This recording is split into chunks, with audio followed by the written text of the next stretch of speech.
Dear colleagues, good morning. Welcome to the 1025th meeting of the Permanent Council.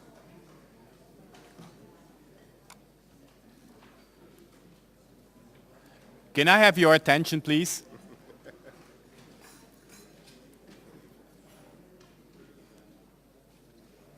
The draft agenda of this meeting of the Permanent Council has been issued as document PC.gal/185/14 of the 7th of November 2014 and is on the table in front of you.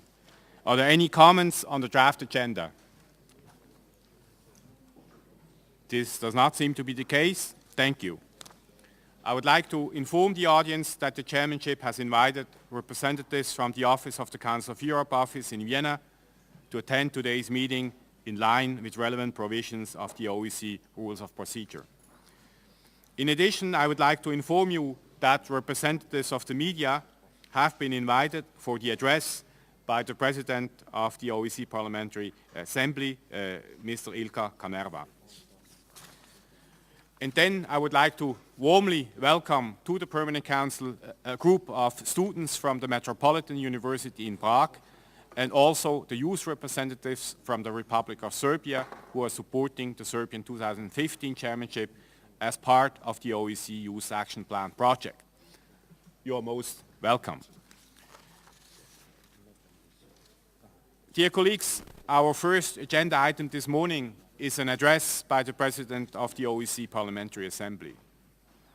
It is, of course, traditional to have the Parliamentary Assembly President speak at the PC in advance of the Ministerial Council in order to brief us on developments during the annual session. President Kanerva is no stranger to the OSCE. As a former Minister of Foreign Affairs of Finland, he served as a chairperson in office in 2008. Since then, he has served as a member of the OSCE Parliamentary Assembly's subcommittee on the Rules of Procedure and is a co-leader of the OSCE PA's Helsinki Plus 40 project. So he is extremely well placed to brief us at this critical juncture for our organization.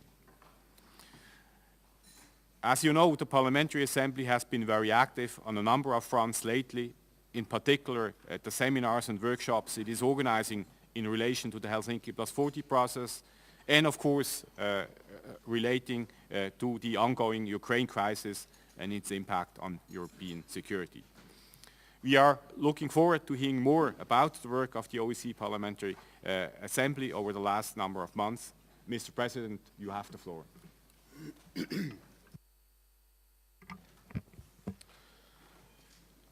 Thank you, Mr. Chairman. Thank you very much indeed, Excellencies, ladies and gentlemen.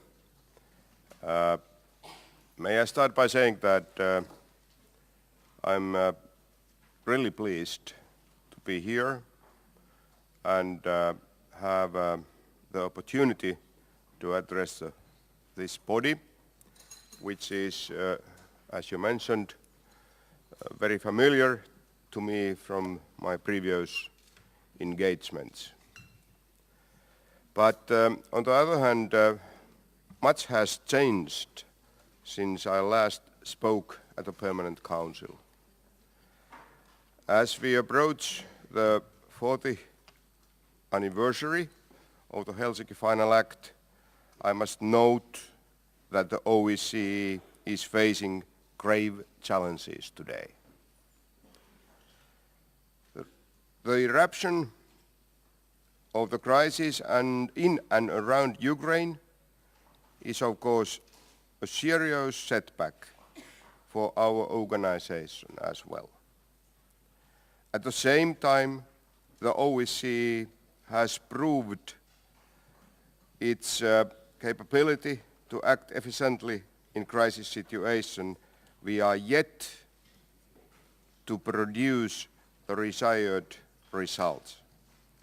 The decision by the 57 participating states to establish a special monitoring mission to Ukraine was a milestone in our efforts and of course Minsk protocols as well. Although the OSCE has been able to de-escalate the crisis through its various tools, there is still a lot to be done, and we need to continue our joint effort in this regard. This year, the annual session of the OSCE Parliamentary Assembly was held in Azerbaijan, where we adopted the Baku Declaration. The declaration included important resolutions addressing all three dimensions of the OSCE's work, and I would encourage all delegations to review the declaration. I wish to highlight three particular resolutions that are the product of the debates of members of the Parliament from all participating states and therefore represent the direct democratic input of the OSCE citizens. For our organization to uphold its principles, it is important to acknowledge this. I would welcome your feedback on your recommendations. In terms of the crisis in and around Ukraine today, we agree to provide a forum for the dialogue between Russian and Ukrainian parliamentarians. Efforts to do this have had limited success so far. We will continue our efforts to form a parliamentary platform to enable constructive discussions on topics that are without doubt divisive. I would encourage all of you to support us in this task. I would also like to mention our resolution on mediation adopted in the annual session in Baku, where we voice support to enhancing the mediation capabilities of the OSCE, also one of the priorities of the current OSCE chairmanship Switzerland. Although the constituencies parliamentarians can bring added value and fresh perspective to the mediation efforts of the organization, I urge the OSCE chairmanship and the OSCE executive structures to make better use of the Parliamentary Assembly, not only in current mediation effort, but also in the future activities related to conflict prevention. In Baku, the PA also adopted with an early majority of resolutions entitled Clear, Gross and Uncorrected Violation of Helsinki Principles by the Russian Federation. As I said before, I condemn the illegal annexation of the Crimean Peninsula by the Russian Federation and the continued de facto control of parts of Ukrainian territory by illegal armed groups. The daily loss of life is a tragic reminder of the human costs of the ongoing hostilities. In addition to the crisis in and around Ukraine, we face the challenge of reforming our own organization. It is clear that rediscovering the political will that led to the adoption of the Helsinki Accords, it is vital to achieving a common security region. The bodies that we represent have different roles within the organization, but we share the principles and commitments made in Helsinki almost 40 years ago. The Helsinki Plus 40 process is an opportunity to revitalize the OSCE and address the new challenges we face. I firmly believe that the organization's parliamentary dimension is a key component in these efforts as it brings the organization closer to the people it serves. Therefore, while the Helsinki Plus 40 process continues, I strongly encourage you to follow the PA's parallel seminars in the process, as these conferences provide a unique perspective on the role of the parliamentary diplomacy. These conferences will also provide substantial recommendations for the OSCE's future. As the PA's special representative to the OSCE, Ambassador Notel has reported, our first seminar at the Russian International Affairs Council last month produced a fruitful discussion. The next event will take place in Washington next week, followed by the third one in Stockholm in March, and the final colloquium in Helsinki in July next summer. Allow me a few remarks on OSCE field operations. The PA has emphasized that OSCE field operations are the most valuable tools of the organization, and I find it unacceptable that some of them have been degraded or abolished. It is vital that they continue to have a strong mandate and receive the resources and support they need. The observer mission on the Ukraine-Russian border is an example when this is not the case. In order to achieve consensus on deploying this mission, unacceptable restrictions were contained in its mandate. Let's be honest. The mission is restricted to report only on what it sees pass through the official crossing along the tiniest strip of border. If we are not permitted to do it right, so its question is it worth to do it at all? A proper border monitoring mission is of utmost importance and urgency. We support the work of Special Monitoring Mission under the leadership of Ambassador Apakhan. It is of utmost importance that the monitors are able to provide us with objective information about what is happening on the ground. We know, of course, how difficult the security situation is in Donetsk and Luhansk.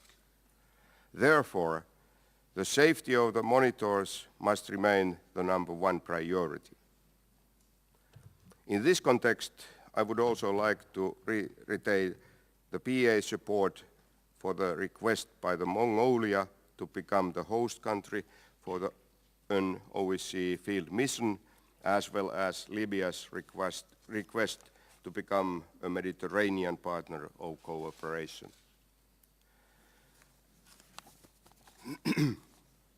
With respect to the OSCE's budget, I welcome the objective of the 2015 proposal to move away from the policy of zero nominal growth, and I support its timely adoption. In this regard, I would also invite you to consider a resolution enhancing trust, transparency, accountability within the OSCE institutions, adopted by the PA last year in Istanbul. The resolution proposed that the OSCE PA should approve the budget and annual accounts of the OSCE for the sake of transparency and accountability. To facilitate both, it also calls on the OSCE PA to hire or pay the external auditors of the OSCE. Finally, I would like to say a few words regarding our election observation missions. Democratic elections are the foundation of pursuing the principles of our organization. The OSCE is recognized worldwide for its work in the field of election observation, and the OSCE Parliamentary Assembly has played a significant role in attaining that reputation.